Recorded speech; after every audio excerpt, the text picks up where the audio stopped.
Olá, tudo bem? Hoje eu queria falar um pouquinho sobre a história de um homem incrível. Eu sempre falo das mulheres, né? Hoje eu vou falar sobre um homem incrível, Davi, o grande rei Davi. O rei Davi que estava na genealogia de Jesus, não só na genealogia genética, mas na genealogia profética também. Muitas vezes Jesus é chamado como filho de Davi. E há também milhares de versículos a respeito de Davi, sobre a história dele na Bíblia. E ele profetizou muito sobre a vinda de Jesus, sobre a vinda do Messias, nos seus salmos, nas suas orações, nos seus cânticos. Ele foi um grande rei, um rei que reconquistou os territórios de Israel, que uniu novamente o povo. Mas ele era um homem como a gente, ele era gente como a gente.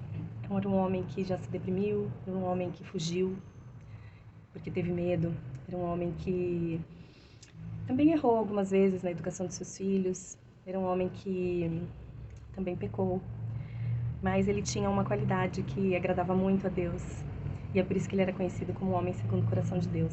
Ele se arrependia com muita facilidade, porque ele entendia o verdadeiro chamado dele e a sua identidade diante do Pai. Quero começar lá em Atos 13, onde o próprio discípulo de Jesus, Lucas, escreve a respeito dele assim: Mas Deus removeu Saul e colocou em seu lugar Davi, a respeito de quem Deus disse: Davi, filho de Jessé, é um homem segundo o meu coração e fará tudo de acordo com a minha vontade. Esse era o decreto de Deus a respeito de Davi.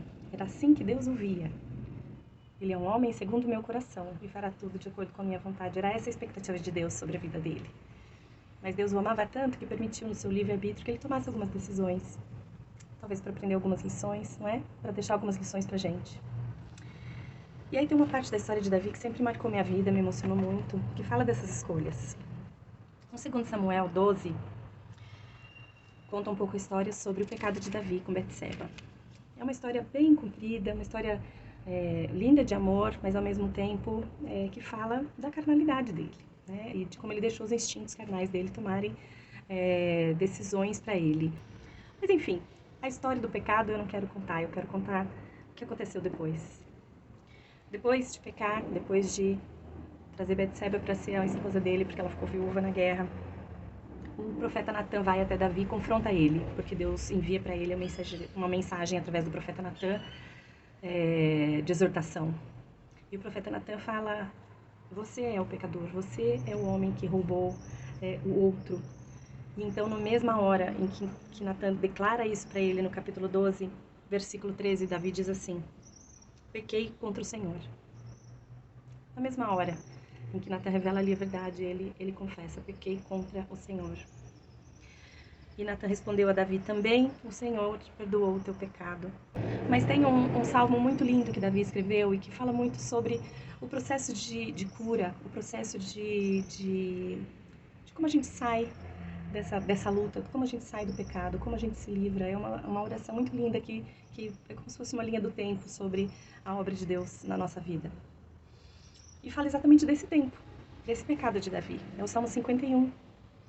E diz assim o título do Salmo: ao regente do coral, o Salmo de Davi, sobre a ocasião em que o profeta Natan veio falar com Davi após o adultério com Betseba. Então é a respeito desse processo que Davi está orando aqui. Tem misericórdia de mim, ó Deus, por causa do teu amor. Por causa da tua grande compaixão, apaga as manchas da minha rebeldia. Lava-me de toda a minha culpa, purifica-me do meu pecado, pois reconheço minha rebeldia. Meu pecado me persegue o tempo todo. Pequei contra ti, somente contra ti, fiz mal aos teus olhos. Por isso tens razão no que dizes, e é justo o teu julgamento contra mim. Pois sou pecador desde que nasci, sim, desde que minha mãe me concebeu. Tu, porém, desejas a verdade no íntimo, e no coração me mostras a sabedoria. Purifica a minha impureza, e ficarei limpo. Lava-me, ficarei mais branco que a neve. Purifica-me da minha impureza e ficarei limpo. Lava-me e ficarei mais branco que a neve. Que coisa linda! Devolve-me a alegria e a felicidade. Tu me quebraste. Agora permite que eu exulte outra vez. Não continues a olhar para o meu pecado. Remove as manchas da minha culpa. Cria em mim, ó Deus, um coração puro. Renova dentro de mim um espírito firme. Não me expulses da tua presença e não retires de mim o teu Espírito Santo. Restaura em mim a alegria da tua salvação e torna-me disposto a te obedecer. Então ensinarei os teus caminhos aos rebeldes e eles voltarão a ti. Perdoa-me por ter derramado sangue, ó Deus da minha salvação. Então com alegria anunciarei a sua justiça. Abre os meus lábios, Senhor, para que a minha boca te louve. Tu não desejas sacrifícios. Ao contrário, do contrário eu os ofereceria. Também não queres holocausto. O sacrifício que desejas é um espírito quebrantado. Não rejeitarás um coração humilde e arrependido. Olha com favor a Sião e ajuda, reconstrói os muros de Jerusalém. Então te agradarás dos sacrifícios de justiça, dos holocaustos e das ofertas queimadas, e sobre teu altar novilhos voltarão a ser sacrificados. Uau, que oração mais linda! Davi era tão consciente das leis de Deus e daquilo que ele estava sujeito, né, por ter derramado sangue, que não havia nenhuma indicação de que tipo de sacrifício. Antes, cada pecado tinha, ou você oferece uma pombinha porque falou uma mentira, ou você oferece um novilho porque fez isso ou aquilo. Mas ele sabia que o pecado do adultério e da morte, né, do assassinato, eram pecados que não tinham perdão. Mas mesmo assim, Deus o perdoou. Deus permitiu que ele não morresse. E isso trouxe imensa gratidão para ele. Trouxe essa oração ao coração dele. E é lindo como a gente vai vendo ele descrever o processo de cura, onde ele vai reconhecendo primeiro o caráter de Deus. Por causa do teu amor, por causa da tua misericórdia. Aí eu me lembrei daquele texto de Jonas, em que ele está orando meio bravo, brigando com o Senhor, e diz assim: pois eu sabia que tu és Deus clemente, é misericordioso, tardio em irar-se e grande em benignidade, e que te arrependes do mal. Jonas também conhecia o caráter de Deus. E imagina Davi. Jonas aprendeu sobre o caráter de Deus com Davi, através da sua história, através dos seus salmos. E é realmente esse mesmo Deus que falou com Davi, que trouxe a exortação. Deus poderia simplesmente ter tirado ele do trono, como ele fez com Saul. Mas Deus o amava, porque Deus sabia qual era a promessa que viria através dele no povo de Israel. E ele segue arrependido, quebrantado, falando desse amor de Deus, falando da misericórdia. Senhor, perdoa, apaga as manchas da minha rebeldia. Lá em Atos, quando a gente ouve Deus falar, ele é um homem segundo o meu coração e fará tudo conforme a minha vontade. Era isso que Deus esperava dele. Deus não esperava a rebeldia. Mas ele reconheceu que foi rebelde, ele reconheceu que errou e pediu para o único que poderia restaurá-lo fazer a obra. E ele vai dizendo: lava-me, purifica-me, tira o pecado de mim, purifica-me da minha impureza, lava-me, ficarei mais branco que a neve. Ele sabia do poder do perdão, o poder que a liberdade traz, a liberdade do pecado traz. Lá em Isaías 61, tem um texto que diz assim, a respeito do Senhor Jesus, a respeito da missão do Messias. Diz assim, Isaías 61, e o próprio Jesus depois menciona esse texto, quando ele está ensinando no templo. O Espírito de Deus está sobre mim, porque o Senhor me ungiu para pregar as boas novas aos oprimidos. Enviou-me para restaurar os de coração abatido, a proclamar a liberdade aos cativos e para pôr os presos em liberdade. Essa é a missão de Jesus. É isso que o seu sangue faz conosco. Num dos estudos aqui de rodapé da minha Bíblia, estava escrito que Deus coloca a luz sobre todos os pecados que nós nos arrependemos. E Ele encobre todos os pecados confessados. Ele encobre com seu sangue todos os pecados confessados. Então, quando a gente olha para o nosso passado, para os nossos erros, a gente deixa aquelas vozes insistentes dizerem: olha, você errou, olha, você fez o que não era legal, olha o preço que você está pagando pelos seus erros, pelos seus pecados. Mas Deus olha lá de cima e Ele só vê o sangue, o sangue, o sangue, o sangue. Um grande amigo, o pastor Tom, falou isso uma vez numa aula e eu achei maravilhoso. Ele disse: Deus joga os nossos pecados no mar do esquecimento e coloca uma plaquinha: proibido pescar. Então é proibido pescar. Nós não podemos ficar indo lá e pescando os nossos pecados de novo, porque Jesus já nos perdoou, Ele já fez tudo o que era preciso. Tetelestai, está consumado. E os outros também insistem às vezes em voltar ao passado e buscar os nossos pecados, os nossos erros lá atrás, para nos lembrar do preço que a gente pagou. Mas o que Deus diz não é isso. Deus nos diz: proibido pescar.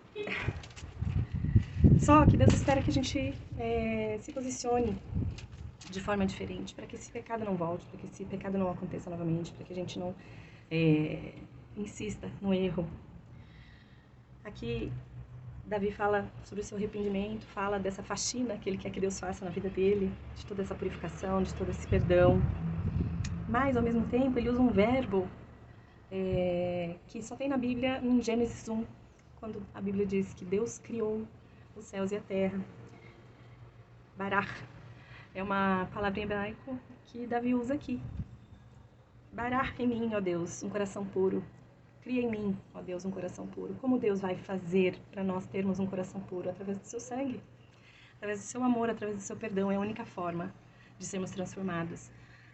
Só que a nossa transformação, ela só vem depois do arrependimento. Ela só vem depois da mudança de rota. Ela só vem depois da faxina. Não adianta querer mudar de rota sem levantar o tapete e trazer à tona a faxina que precisa ser feita. Nós precisamos colocar tudo diante de Deus de maneira verdadeira, de maneira franca, expor as nossas fragilidades, as nossas falhas, os nossos erros, mas não de maneira a criar culpa, a gerar tristeza, mas sim de maneira a gerar arrependimento. O arrependimento é uma mudança de rota. É quando você realmente escolhe seguir por outro caminho. E a partir desse momento em que ele ora, cria em mim um coração puro e renova em mim um espírito firme, ele começa a dizer sobre a restauração da alegria, sobre tornar-me disposto a obedecer. No versículo 12 ele diz: restaure minha alegria da tua salvação e torna-me disposto a te obedecer. Então eu ensinarei os teus caminhos aos rebeldes. Olha só, ele acabou de pecar, ele acabou de se colocar ali diante de Deus, colocando seus pecados. E ele está se comprometendo com Deus. E eu ensinarei os rebeldes. Eu fui rebelde ali, no versículo 1 ele declara: pequei com a minha rebeldia. Mas aqui ele está dizendo que vai ensinar os rebeldes, que ele vai proclamar, anunciar a tua justiça. E aí ele ora: abre minha boca, Senhor, para que eu te louve. Anunciarei a tua justiça. E aí depois ele conclui dizendo: tu não desejas sacrifícios, ao contrário eu os ofereceria. O sacrifício que desejas é um espírito quebrantado. Não rejeitarás um coração humilde e arrependido. Deus nunca rejeita um coração humilde e arrependido. Deus nunca rejeita um coração quebrantado. E foi para isso que Jesus veio, para trazer cura para o coração quebrantado. Existem algumas versões sobre esse texto de Isaías que dizem assim, aqui diz: eu vim para pregar as boas novas aos oprimidos, enviou-me a restaurar o de coração abatido. Mas tem uma outra versão que fala: eu vim para curar, boas novas aos quebrantados, enviou-me para curar os quebrantados de coração. Toda vez que a gente se quebranta diante de Deus, Ele nos traz a cura. A cura é ficar são de novo, é ficar isento da doença, da enfermidade. Isso é cura, é ficar livre. Livrar-nos dos nossos arrependimentos, livrar-nos das coisas do nosso passado, é ficar livre. É ficar livre de novo, para seguir um novo caminho diante de Deus, para seguir um novo caminho na vida, nos nossos relacionamentos. É ficar livre para viver o caráter de Deus em nós, é para viver aquilo que Deus vê em nós. Veja, Deus viu que Davi era um homem segundo o coração dele, mesmo antes dele pecar. E Deus sabia que ele ia pecar, porque Ele sabe todas as coisas. Mas Ele também sabia que Davi era um coração ensinável, que ele era um coração quebrantado, que ele se arrependia e se esforçava para aprender de novo qual era o caminho que Deus esperava dele. Então Davi foi um grande homem, não porque ele era um grande guerreiro, porque ele foi um grande rei, ou porque ele foi um grande líder. Davi era um grande homem, um homem segundo o coração de Deus, porque ele era humilde.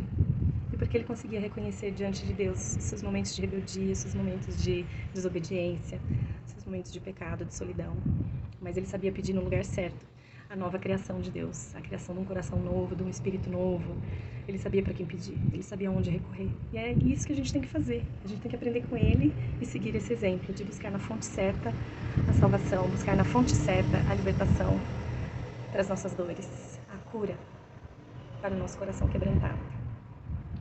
Se essa cápsula de fé abençoou sua vida, compartilha com alguém, comenta aqui embaixo, me fala se você tem um coração quebrantado e se você quer aprender com Davi. Veja na hora.